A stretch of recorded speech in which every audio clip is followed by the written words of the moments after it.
Assalamualaikum warahmatullahi wabarakatuh. Sugeng enjing anak-anak, pripun kabaripun?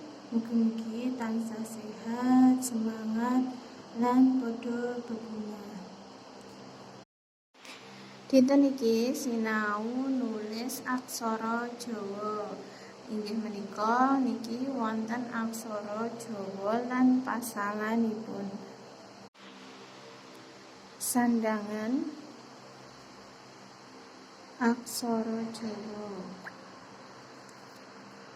Inggih menika wonten 7 nggih sandangan sing disinaoni dinten iki wonten 7.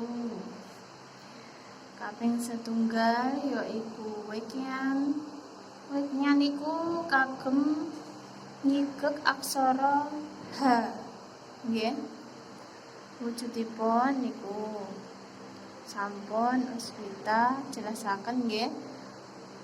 Sandangan weknyan nggih. Banjur tuladhanipun contone nulis gagah nggih. Huruf ga lan ga banjur diwenehi sandangan weknyan dadi gagah. Kaping pindho sandangan cecak niku kagem nulis huruf eng nggih, ng nggih. Tuladhanipun ukara walang nggih, walang. Tulisanipun aksara Jawa huruf wa la diparingi cecak dadi walang. Kaping 3 sandangan layar nggih kagem aksara R nggih. Tuladhanipun ukara warta. Warta aksara Jawane huruf wa diparingi layar terus huruf ta dadi warta. Kaping sekawan pangkon nggih niku kagem aksara sing paten nggih. Pangkon niku nggih mateni. Nah niku tuladhanipun pangkon tangan nggih. Huruf ta nga nggih terus no diwenehi pangkon dadi tangan nggih.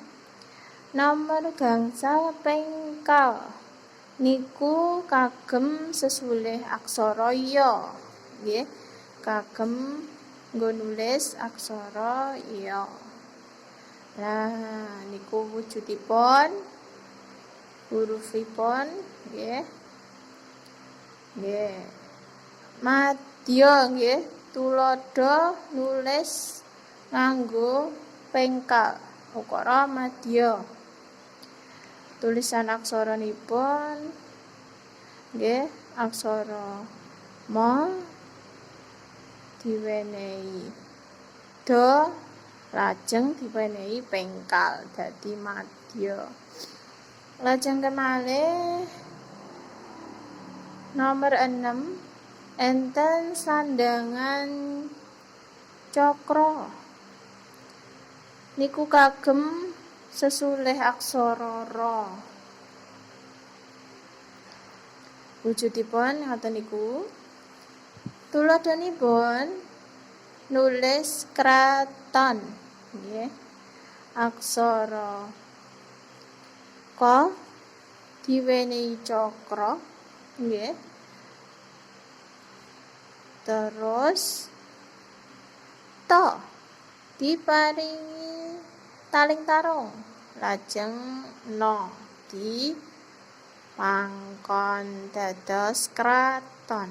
Nomor 7 sing keri dhewe Sandangan cokro keret kanggo sesulih aksara re. Nggih. Nah, wujudipun niku. Tuladhanipun prakara, nulis prakara. Huruf pa diwenehi cokro keret. Terus ka lajeng ra. Ngoten nggih, sampun cekap.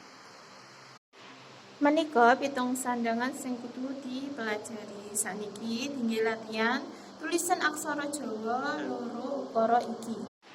Cekap semanten.